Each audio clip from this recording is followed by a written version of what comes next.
میرے عزیز دوستوں اور ساتھیوں، السلام علیکم ورحمۃ اللہ وبرکاتہ۔ دوست، ایک سوال آیا ہے، اور ایسا سوال آیا ہے کہ آپ سنو گے تو خود حیران ہو جاؤ گے کہ حضرت سوال ہے کہ حضرت میں نے مسجد میں دیکھا کہ کچھ لوگ جب اذان ہو جاتا ہے اور امام جب مصلی پہ جانے لگتا ہے تو لوگ پیچھے سے آتے ہیں اور جلدی بازی میں وضو کرتے ہیں۔ ٹھیک طریقے سے ان کا ہر عضو بھیگ بھی نہیں پاتا ہے اور جا کر کے پیچھے نماز پڑھنے لگتے ہیں۔ ان صورتوں میں کیا ہے کہ مطلب ان کا وضو ہو جاتا ہے، ان کی نماز ہو جاتی ہے یا نہیں؟ دوست، میں تو سب سے پہلی بات میں یہ کہوں گا کہ جب بھی کبھی بھی آپ نماز کے لیے جائیں تو کوشش یہ کریں کہ اذان سے پہلے آپ مسجد میں پہنچ جائیں، مسجد میں داخل ہو جائیں، کیونکہ آپ اذان سے پہلے جائیں گے تو اذان کا پورا آپ جواب دیں گے اور اس کا بھی آپ کو ثواب ہوگا۔ اللہ رب العزت آپ جب تک مسجد میں بیٹھے رہیں گے تب تک آپ کو ثواب دیتا رہے گا، آپ کے نام اعمال میں ثواب ہی لکھا جائے گا۔ اور دوست، رہی بات وضو کی تو میں آئیے ترتیب سے وضو کرنے کا طریقہ بتا دیتا ہوں، بس ویڈیو میں آپ بنے رہیں۔ دوست، سب سے پہلا سوال ہے کہ وضو کرنے کا طریقہ کیا ہے؟ سمجھے، پوری بات کو سمجھے میرے۔ وضو کرنے کا طریقہ یہ ہے کہ سب سے پہلے آپ نیت کریں، وضو کا نیت کریں، بسم اللہ الرحمن الرحیم پڑھیں، پھر مسواک کریں۔ مسواک آپ جانتے ہوں گے، نہ ہوگا آپ کے پاس تو بازار سے آپ خرید سکتے ہیں۔ اور مسواک کیوں کریں؟ کیونکہ آپ مسواک جب کریں گے تو آپ کے دانتوں میں جو کچڑے ہوتے ہیں وہ کچڑے اچھے سے طریقے سے صاف ہو جاتا ہے۔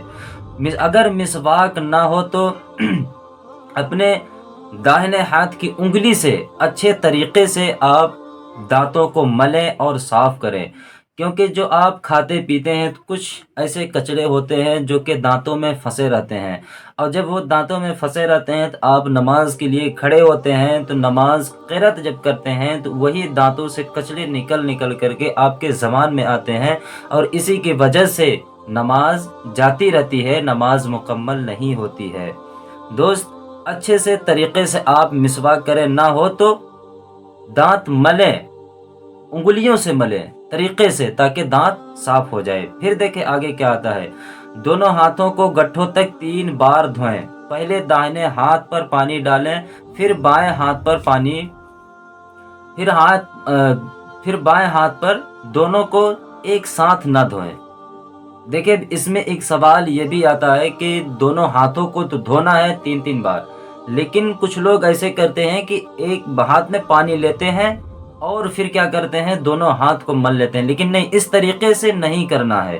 آپ کو سب سے پہلے دائیں ہاتھ کو دھونا ہے، اور کچھ ایسے عضو ہوتے ہیں کہ جہاں تک آپ دونوں ہاتھ سے اگر دھلیں گے تو آپ میں پانی نہیں پہنچے گا، تو طریقے سے دھوئیں، اچھے سے دھوئیں، کیونکہ آپ پہلے دائیں ہاتھ کو دھوئیں تو اس کا خلالہ کریں اور بائیں ہاتھ کی انگلیوں سے ان انگلیوں کے بیچ میں اچھے سے طریقے سے مل لیں تاکہ ہر عضو آپ کا بھیگ جائے، اور ایک ساتھ نہ دھوئیں۔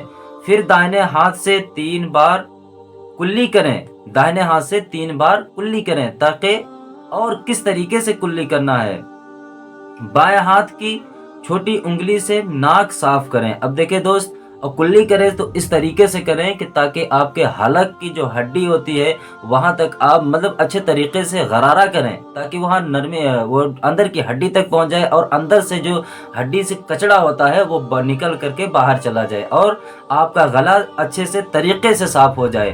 اور بائیں ہاتھ کی چھوٹی انگلی سے ناک صاف کریں، اور دائیں ہاتھ سے 3 بار ناک میں پانی چڑھائیں۔ اب دیکھیں آ رہا ہے ناک میں، جب کچھ لوگ ایسے کرتے ہیں ناک میں فٹافٹ مطلب 3 بار یوں ڈالے پانی اور بس ہو گیا، ایسی طریقے سے کر کے، اور فٹافٹ میں مطلب جلدی بازی میں کوئی کام نہیں ہوتا ہے، جلدی بازی شیطان ہی کا کام ہوتا ہے۔ تو دوست، اپنے دائیں ہاتھ کی انگلی سے ناک میں پانی چڑھائیں اور بائیں ہاتھ کی چھوٹی انگلی سے ناک کو اچھے سے طریقے سے صاف کریں۔ پھر پورا چہرہ دھوئیں، یعنی کہ پیشانی پر بال اگنے کی جگہ سے تھوڑی کے نیچے تک، اور ایک کان کے لو سے دوسرے کان کی لو تک۔